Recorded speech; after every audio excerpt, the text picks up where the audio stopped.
qu'est-ce qui fait qu'on peut être rigide?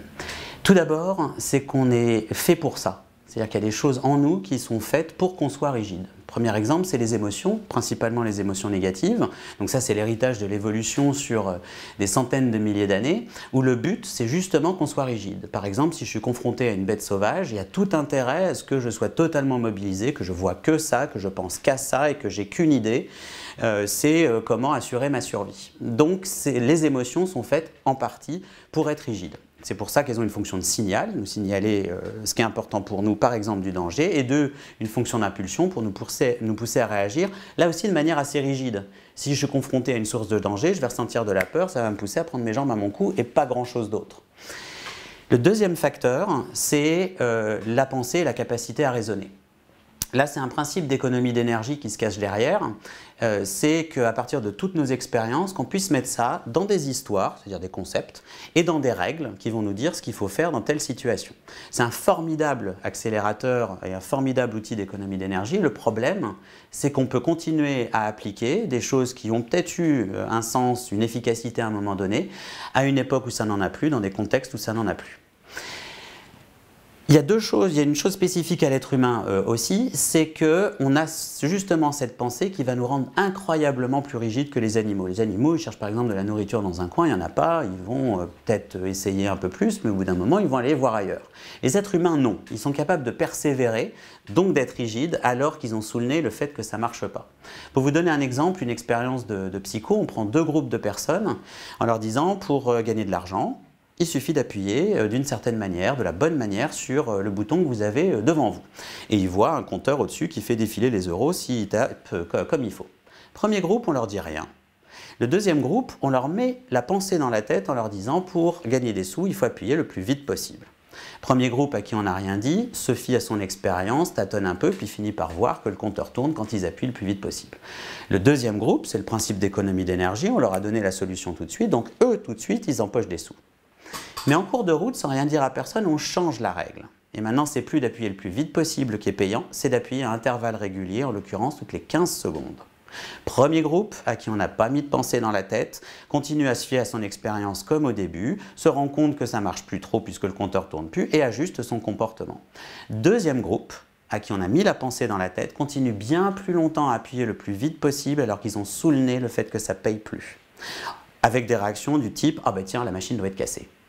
Autrement dit, ils sont davantage enclins à remettre en question le bon fonctionnement d'une machine qu'à remettre en question une pensée qu'ils ont dans la tête alors qu'ils ont sous les yeux le fait que ça ne fonctionne pas. Et il y a plein de situations comme ça où on est capable de persévérer alors qu'on a sous le nez le fait que ça ne marche pas.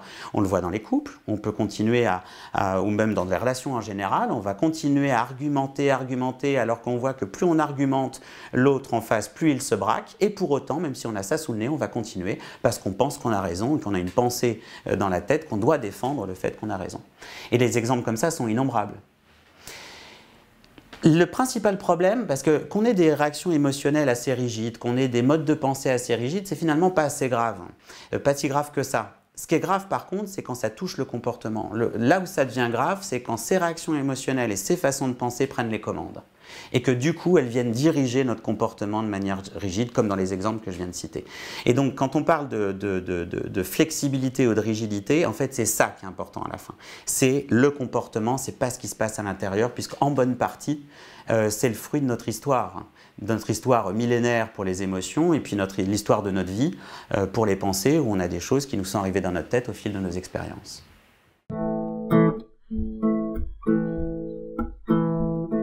C'est quoi être flexible? Si on veut donner une définition, on pourrait sûrement en trouver d'autres, mais une bonne définition, je trouve, c'est la capacité à adapter son comportement, c'est-à-dire soit à persévérer, soit à changer de comportement, en fonction de deux choses, en fonction de ce qui est important pour soi dans la situation et en fonction du contexte, dans le spécifique dans lequel on est. Ça veut dire quoi? Ça veut dire que dans chaque situation, il va falloir commencer par se poser la question de c'est quoi le plus important pour moi? C'est quoi le plus important dans cette situation-là? On peut faire cet exercice sur sa vie entière, sur c'est quoi mes valeurs clés, mes valeurs fondamentales, mais dans chaque situation précise, on peut se poser la question. Par exemple, dans un contexte relationnel, eh ben, est-ce que c'est d'avoir raison et de montrer que j'ai raison? Est-ce que c'est d'obtenir satisfaction? Est-ce que c'est de préserver la relation? Est-ce que c'est de préserver le respect de moi-même, par exemple? Mais ça peut être aussi dans un contexte professionnel, on peut avoir par exemple, est-ce que c'est de faire zéro erreur le plus important? Est-ce que c'est de ne pas être en retard? Est-ce que c'est de satisfaire le client? Est-ce que c'est de satisfaire mon chef? Ça peut être n'importe quoi en fonction du contexte dans lequel on est, de la tâche qu'on est en train d'accomplir. Donc à chaque fois, c'est de simplement se poser cette question de c'est quoi mon cap? C'est quoi absolument ce que je veux atteindre ou ce que je veux préserver?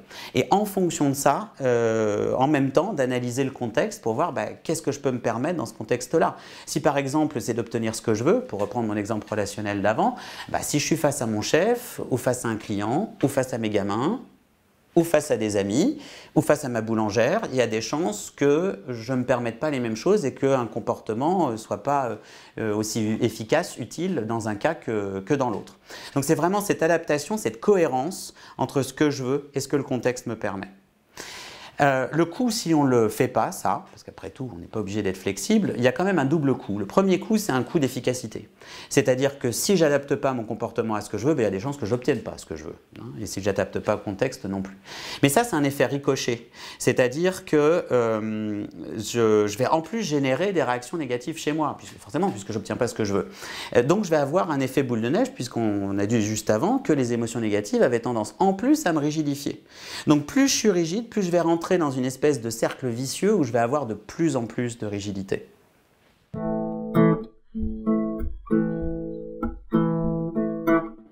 Comment développer sa flexibilité? Pour ça, on a besoin finalement de pas de tant de choses que ça.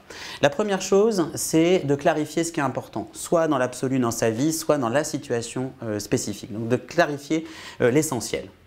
2, c'est d'apprendre à ouvrir les yeux. Apprendre à ouvrir les yeux, c'est apprendre à gérer son attention, à focaliser son attention. Ce qu'on travaille avec l'exercice de pleine conscience, par exemple. Ça va être là de focaliser son attention sur deux choses. Le contexte externe, dans la situation dans laquelle je suis, c'est quoi les paramètres importants par rapport à ce que moi je souhaite obtenir, ce qui est important pour moi. Et aussi tout ce qui est contexte intérieur, c'est-à-dire dans cette situation, qu'est-ce que ça génère en moi? Qu'est-ce que j'ai comme émotions qui arrivent, qui vont me pousser à agir d'une certaine manière? Est-ce que j'ai des façons de voir dans ma tête qui vont là encore me pousser dans une certaine direction qui n'est peut-être pas la plus adaptée dans ce contexte-là? Donc 1, être au clair sur ce qui est important. 2, observer, ouvrir les yeux. 3, normaliser. Et ça, c'est le piège numéro 1, la plupart du temps en développement personnel et parfois même en thérapie. C'est que très souvent, on essaie de changer ce qu'on pense et ce qu'on ressent, soit dit comme ça, le présupposé, c'est qu'on va pouvoir changer ce qu'on fait. Or, la plupart de nos réactions, pour ne pas dire la totalité de nos réactions, que ce soit émotionnelles ou de pensée, sont en fait déclenchées par deux choses. Une situation dans laquelle on se trouve et 2, notre histoire, que ce soit notre histoire personnelle ou l'histoire de l'espèce humaine comme pour les émotions. Et ça, j'ai pas beaucoup de marge de manœuvre là-dessus. Donc, si je cherche à changer ça, il y a des chances que je fasse fausse route. Donc, c'est de normaliser, c'est de se dire tout ce que je ressens, tout ce que je me dis, c'est normal étant donné mon histoire, étant donné comment fonctionne un être humain. La seule façon de générer finalement des réactions différentes, si c'est le fruit de notre histoire, c'est de se générer de nouveaux fragments d'histoire. C'est-à-dire que si je suis capable de changer mon comportement dans une situation, par exemple, j'ai l'habitude de m'énerver dès qu'on ne m'écoute pas, eh ben, si dans cette situation, je suis capable de rester agréable, poli, si d'habitude je pars en courant dès qu'on veut venir me parler, mais que cette fois, je suis capable de rester présent, voire d'engager la conversation, je suis en train petit à petit de me fabriquer des fragments d'histoire qui vont changer finalement ce qui me vient spontanément et peut-être même du coup le cours de ma vie. Et pour ça, c'est le dernier point, donc on avait qu'est-ce qui est important, on avait observé, là c'est normaliser, se dire que c'est normal et qu'on n'a pas besoin de lutter contre. Le dernier, c'est de se créer un espace de choix. C'est se créer l'espace, on va dire, dans cette situation, avec toutes mes réactions, avec ce qui est important, qu'est-ce que je choisis de faire, plutôt que d'être mené par le bout du nez, par ses pensées et par ses émotions. Et en fait, cet espace de choix, il n'est pas très compliqué à atteindre. La plupart du temps, c'est juste de prendre une respiration, c'est-à-dire cette fraction de seconde, C'est cette fraction de seconde qui permet de casser l'engrenage de la réaction automatique pour justement le remplacer par une action choisie. Le paradoxe dans nos sociétés, c'est qu'on demande d'être de plus en plus flexible, notamment dans le domaine professionnel.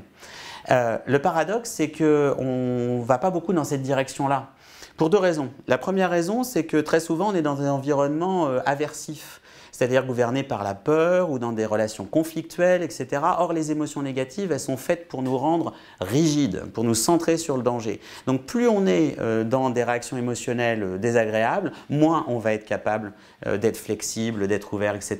Donc, on aurait plutôt intérêt à fabriquer des environnements plutôt bienveillants, plutôt agréables, etc. Plutôt que de donner des injonctions, des ordres à la flexibilité. Le deuxième paradoxe, c'est que on nous demande d'être flexible, comme j'ai parlé d'espace de choix avec cette respiration. Être flexible, c'est être capable de ne pas faire ce qu'on fait de manière automatique d'habitude. Donc ça veut dire de ralentir. Et le paradoxe, c'est qu'on est dans une société où on va de plus en plus vite, où on nous demande d'aller de plus en plus vite, on zappe de plus en plus, il faut faire de plus en plus de choses en même temps, il faut être capable d'être plus productif, donc plus rapide. Autrement dit, tous les ingrédients pour être de plus en plus rigides. Donc si on veut développer cette flexibilité, il y a la méthode individuelle en 4 points que je vous ai donnée, et puis de manière plus collective, il y a le développement de tout ce qui est bienveillance et choses agréables, et de l'autre côté, de donner cette autorisation à ralentir quand on en a besoin.